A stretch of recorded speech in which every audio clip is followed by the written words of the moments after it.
Hey, what's up, folks? This is your boy DJ81 on the channel Skins for Life. I wanted to talk about the Washington Redskins for a moment. They played the Arizona Cardinals just a couple of days ago, and they looked sloppy as hell.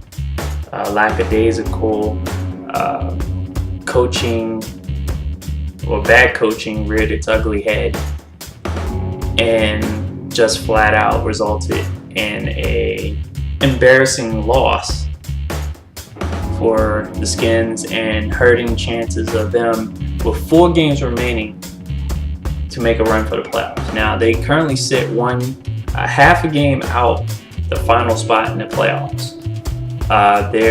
They are sitting behind the Tampa Bay Buccaneers,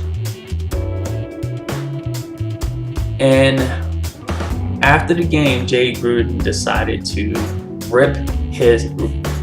tear into his team, ripping them a new one.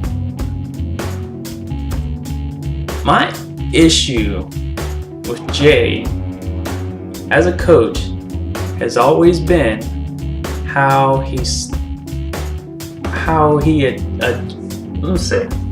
his timing is what bothers me the most.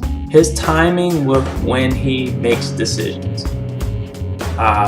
Just keeping it on this game, I felt that his decision to have Kirk Cousins. Now, I'm not saying that he told Kirk Cousins to throw a fade on the 1-yard line to a 5'10" receiver who was being guarded by the number 1 shutdown man-to-man corner in the league, Patrick Peterson. But to call for a fade route, nonetheless, with a robotic quarterback, and yes, I believe Kirk Cousins, or at this point, Kirk Cousins has proven himself to be a robotic quarterback. He doesn't adjust well when he's pressured.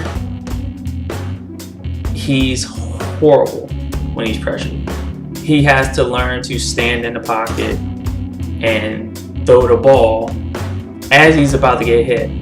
Other than that, when he's getting protection, he's just fine. So I had no problems with Kirk, except for that.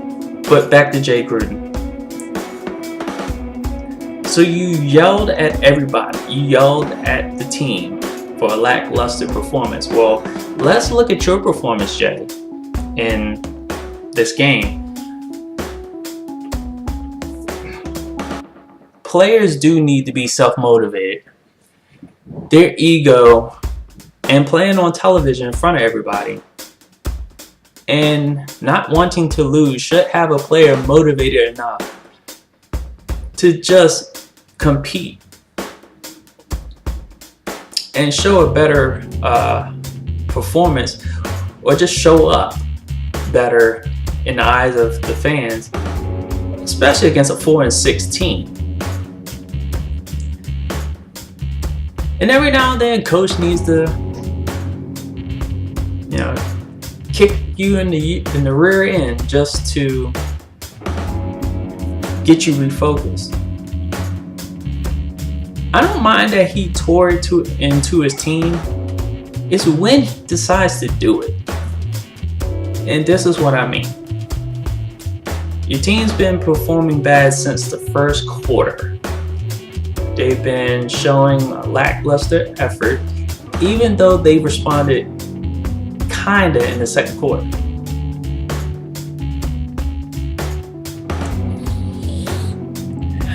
Then they proceed to go into the second half and still kind of have that.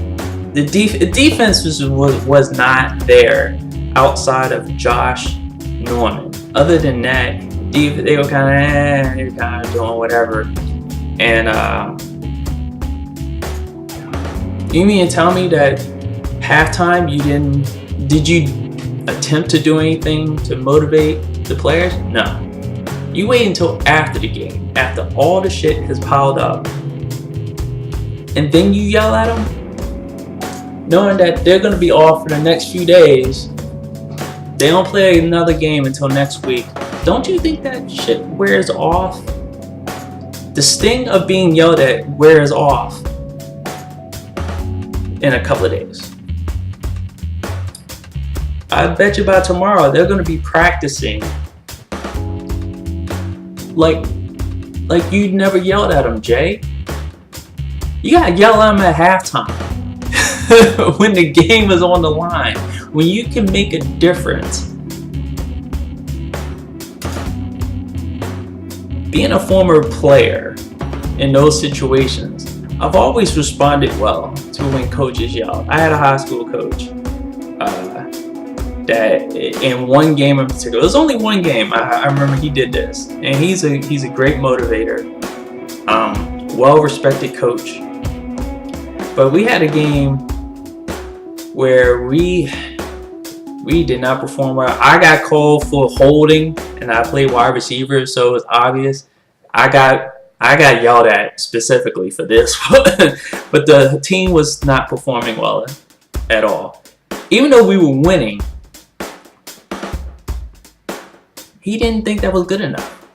So we go into halftime. Doors closed. Then he just proceeds to rip everyone a new one, like I haven't seen before. Now, players of the past have probably seen this coach do far worse at halftime, but there are probably kids listening to this, so I only can say but so much. But I got ripped a new one. The whole team got ripped a new one. We came out and we demolished the team that we were facing. We weren't losing at halftime. We were not performing well. That was the point. So, back to Jay Gruden.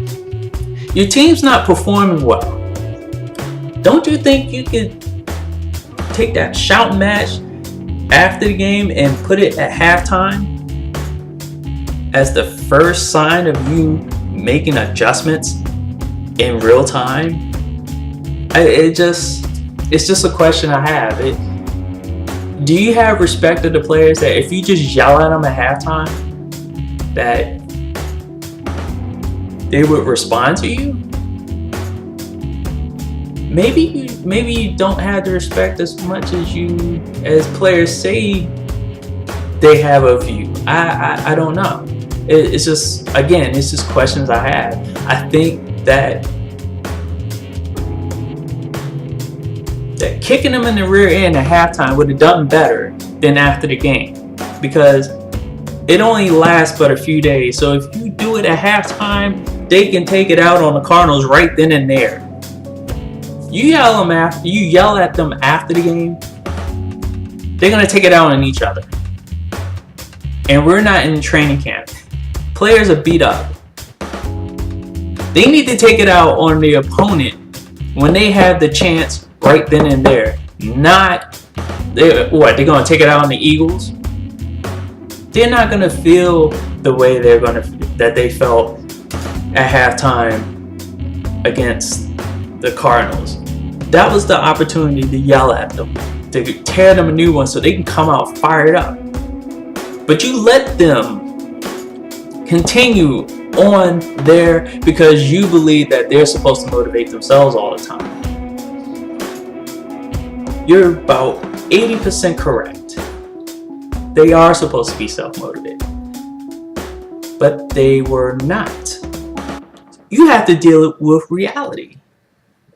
They're not motivated. Motivate them, Jay. Do it at halftime so they can become motivated. Don't wait till after the game.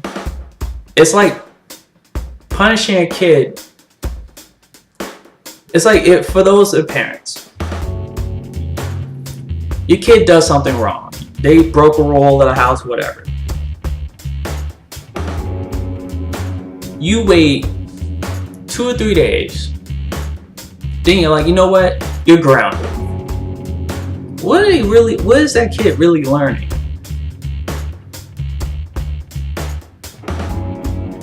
They're not really learning anything. They're not associating a consequence with an action. It's too far apart. You can't relate the two. So waiting after the game to yell at a team for a bad performance when they were performing badly from the start in this case, they'll probably be able to, they're grown men, they'll be able to quickly associate it. But you kind of have to do it when it happens. That's just my opinion. You have to do it when it happens in order for it to take effect, when you need it to take effect, because it needed to be done at halftime.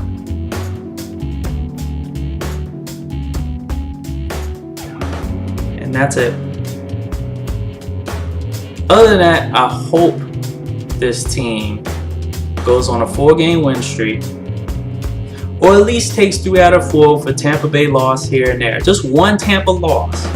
That's all it takes. Redskins can go 3-1. Tampa could lose two of those games, and we're sitting in the 6th spot. Giants could collapse, fall out altogether. Tampa will move to the 5th, we move to the 6th. Just depends. But no one's catching Dallas, so we'll have at it.